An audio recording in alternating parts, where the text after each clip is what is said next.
Nous voyons émerger beaucoup d'idées. Certaines d'entre elles sont très bonnes, d'autres sont vouées à l'échec. Si tel est le cas, nous préférons que de mauvaises idées échouent rapidement.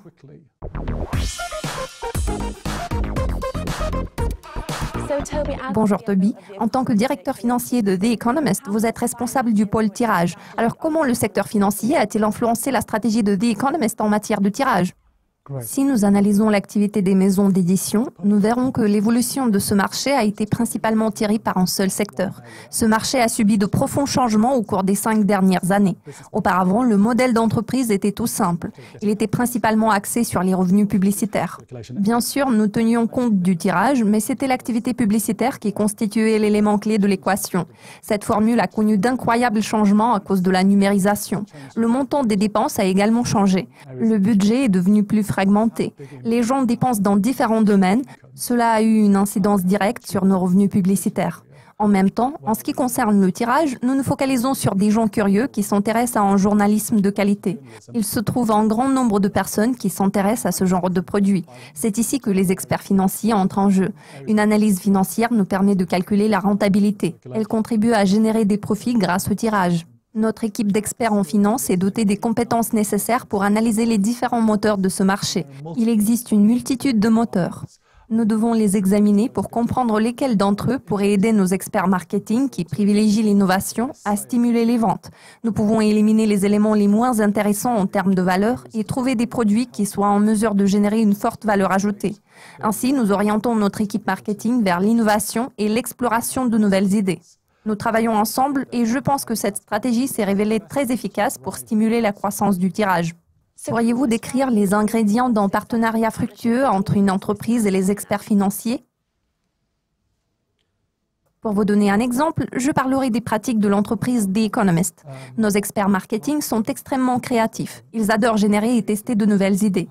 Nous avons de la chance car notre équipe marketing et notre département financier se composent de spécialistes vraiment qualifiés. Nous ne nous contentons jamais de leur fournir des chiffres sur une base mensuelle. Nous ne pouvons pas faire la même chose tous les jours. Nous déployons des efforts considérables pour répondre aux attentes de notre équipe marketing et ce, pour être en mesure de contribuer à une accélération des ventes. Nous devons faire preuve de créativité pour collaborer de manière efficace avec notre équipe marketing. Nous voyons émerger beaucoup d'idées. Certaines d'entre elles sont très bonnes, d'autres sont vouées à l'échec. Si tel est le cas, nous préférons que de mauvaises idées échouent rapidement. Dès qu'elles auront échoué, nous serons en mesure d'analyser les raisons derrière leur échec. Ainsi, nous serons capables d'améliorer les choses et de fournir un retour d'information à notre équipe marketing. Cela enrichit notre relation. Nous aimons également effectuer une analyse rétrospective. Lorsque nous regardons en arrière, parfois nous voyons des choses qui semblaient être très risquées à l'époque. Ces craintes se sont traduites par un investissement limité en raison d'une forte exposition au risque. Notre attitude a évolué. Aujourd'hui, nous sommes plus susceptibles de tester différentes idées en collaboration avec le département marketing. Nous nous réunissons avec eux à peu près tous les jours et nous travaillons beaucoup avec notre directeur marketing. Nous organisons des sessions de brainstorming pour faire émerger de nouvelles idées. Il s'appuie sur mes commentaires et moi, je m'appuie sur ses idées. C'est ainsi que nous arrivons à prendre de meilleures décisions pour notre entreprise. Cette collaboration se révèle beaucoup plus fructueuse qu'un travail individuel. Tout à fait, surtout au vu du fait que l'industrie des médias connaît une croissance très rapide. Absolument. Cette industrie évolue très rapidement. Les médias sont en pleine mutation. Le comportement des acteurs de l'industrie a également changé. La tâche des experts financiers consiste actuellement à réfléchir à la façon dont nous pouvons nous adapter rapidement à tous ces changements.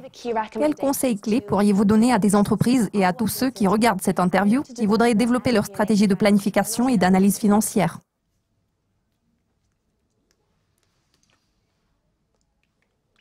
Le monde est en pleine évolution en ce moment. Les décisions doivent être prises très rapidement.